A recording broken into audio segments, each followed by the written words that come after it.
Was Rome ever truly afraid? Seriously, did they really think a bunch of hairy barbarians in the woods were going to stop them? Because let's be honest, history paints a pretty terrifying picture of a Roman army utterly and completely demolished, swallowed by a landscape designed for ambush. And it all started with a name, Arminius. Not Hermann, not the German, just Arminius. A name whispered in the shadows of the Teutoburger Wald, a name that would become synonymous with chaos, with defiance, with a glorious, brutal, and utterly unexpected victory. Imagine this, it's AD 9. The Roman legions, gleaming in the sun, are pushing east, deeper into Germania. They're confident, arrogant even. Varus, a seasoned general, leads a crack unit, about 20,000 men, on a mission to solidify Roman control, to bring civilization to these wild lands. They're following a carefully laid route, guided by native allies, men like Arminius, who supposedly pledged loyalty to Rome. He's charming, persuasive, a master of diplomacy, right, wrong, dead wrong. Let's set the scene. Picture a narrow strip of land, barely wide enough for 4 men to march abreast, snaking through a dense forest. The ground is a nightmare, a precarious balance between sandy soil and a massive peat bog. Think quicksand, but on a colossal scale. The Romans, used to open fields and orderly formations, are marching into a trap. And Arminius, the supposed friend, is pulling the strings. He's not offering guidance, he's setting the stage for a massacre. The first 4 days are a blur of desperate fighting. The Romans, despite suffering heavy losses, stubbornly push forward, clinging to their formation, determined to reach safety. They're locked in a brutal, chaotic dance with the Germanic warriors, a swirling vortex of steel and blood, but the terrain is working against them. The bog sucks at their boots, slowing them down, turning their movements into a clumsy, agonizing crawl. The trees, thick and ancient, offer no cover, only a claustrophobic sense of being watched, surrounded. Then, on the 5th day, everything collapses. The Romans realize they're cornered, trapped. The bog is impassable, the forest a labyrinth of death.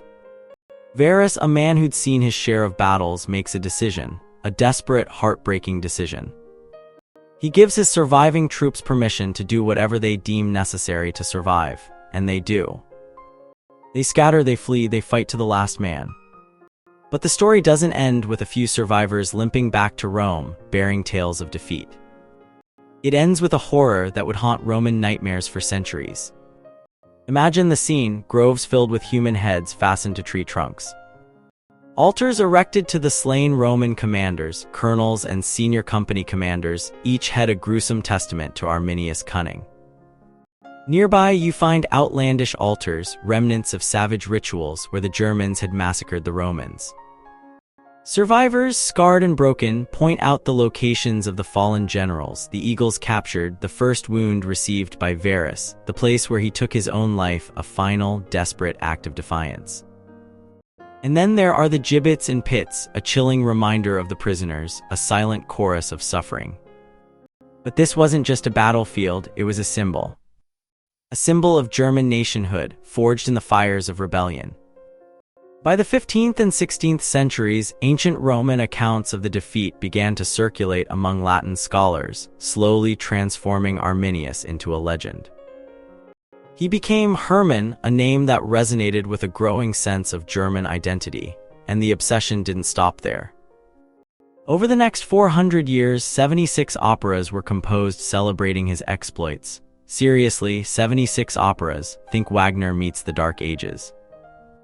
And in the 19th century, a monument was built in his honor, a colossal copper statue of Hermann, mounted on a stone base that rises 28 meters above the Teutoburger Wald, with a foundation stone laid in 1841. It's a ridiculously imposing structure, a physical reminder of a triumph, a symbol of German unification.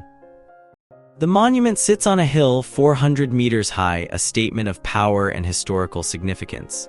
But here's the kicker, the monument is wrong, terribly, wonderfully wrong. The name Teutoburger Wald, the forest of the Teutoburg, was coined centuries later, in the 17th century, as people began to speculate about the location of the battle.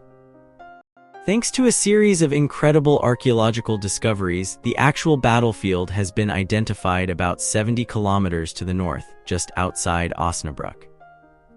Imagine this, a sprawling depression 6 by 4.5 kilometers fringed by uplands known as the Wiehengebirge. And within this depression, a treasure trove of Roman artifacts, coins, weapons, armor unearthed from the very ground where the battle raged.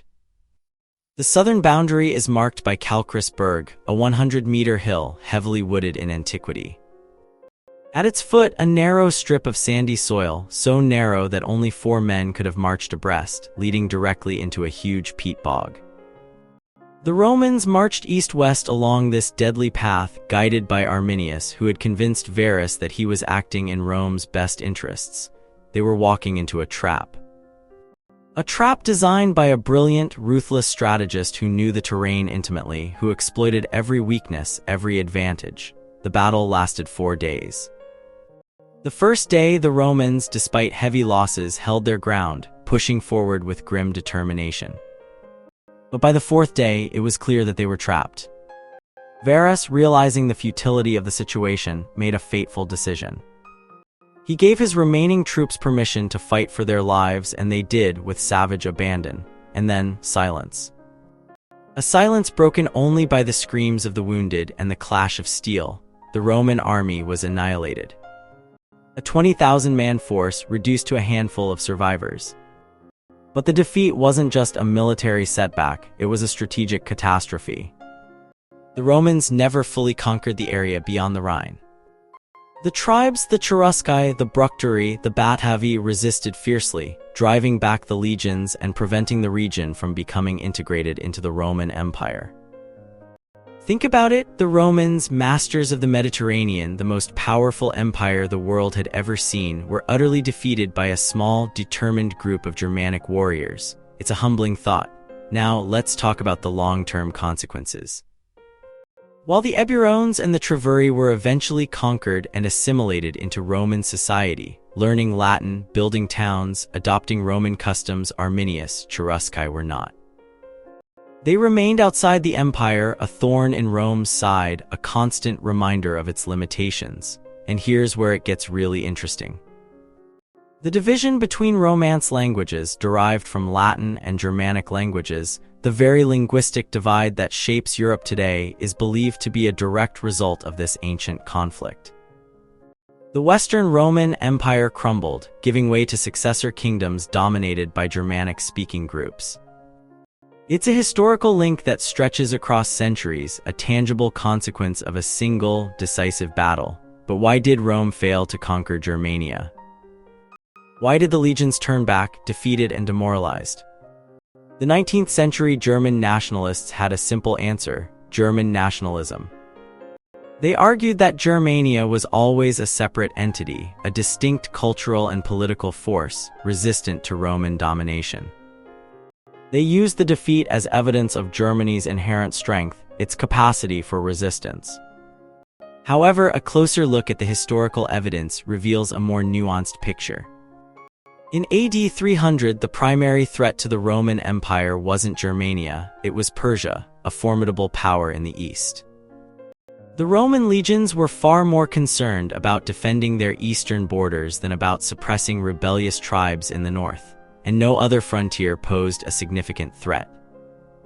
The defeat at the Teutoburger Forest wasn't a simple case of German nationalism. It was a strategic blunder, a consequence of misjudgment, of failing to appreciate the terrain, the enemy, and the potential for a devastating ambush. Let's go back to the archaeological discoveries. The Calcris Neuad depression where the battle took place has yielded a wealth of information, shedding light on the lives of the Germanic warriors who fought there. But there's a crucial point to remember: the Germanic world was largely illiterate. Roman writers focused on the threat posed by Germanic tribes, offered only fragmented, biased accounts. The inner workings of Germanic society, its social institutions, its political structures, remained largely unknown. So how do we piece together the story of first-century Germania? We rely on literary sources, primarily legal documents, and on archaeological evidence, acknowledging the limitations of each. The archaeological finds are invaluable, providing a glimpse into the material culture of the Germanic tribes, but they must be interpreted with caution, considering the influence of nationalistic biases. And that brings us to the story of Gustav Kosina and Vladimir Kostruski, the archaeologists who shaped the narrative of ancient Germania in the late 19th century. Driven by a fervent belief in the nation as the fundamental unit of human history, they used archaeological finds to prove the territorial origins of the German people. Their work, while groundbreaking in its time, was deeply intertwined with nationalist ideology. In the Nazi era, this approach reached horrifying extremes, used to justify territorial claims and racial ideologies. But in recent decades, Germanic archaeology has undergone a significant transformation, shedding its nationalist baggage and embracing a more objective, nuanced approach. Now we understand that Germania wasn't a unified nation-state, but a collection of dozens of small, independent tribes, constantly vying for power and territory. There was no central authority, no overarching political agenda. The Cherusci, the Bructeri, the Badavi, each tribe had its own identity, its own customs, its own ambitions. Arminius, a brilliant strategist and a master of deception, was able to unite these disparate tribes for a brief period, orchestrating the devastating ambush at the Teutoburger Forest. But his victory didn't lead to unification, it simply postponed the inevitable. The Romans, despite repeated attempts to conquer Germania, never succeeded in bringing the entire region under their control. The tribes fought fiercely, resisting Roman expansion and ultimately preserving their independence. So, what does it all mean? The defeat at the Teutoburger Forest wasn't just a military setback, it was a pivotal moment in European history, shaping the political and cultural landscape of the continent for centuries to come.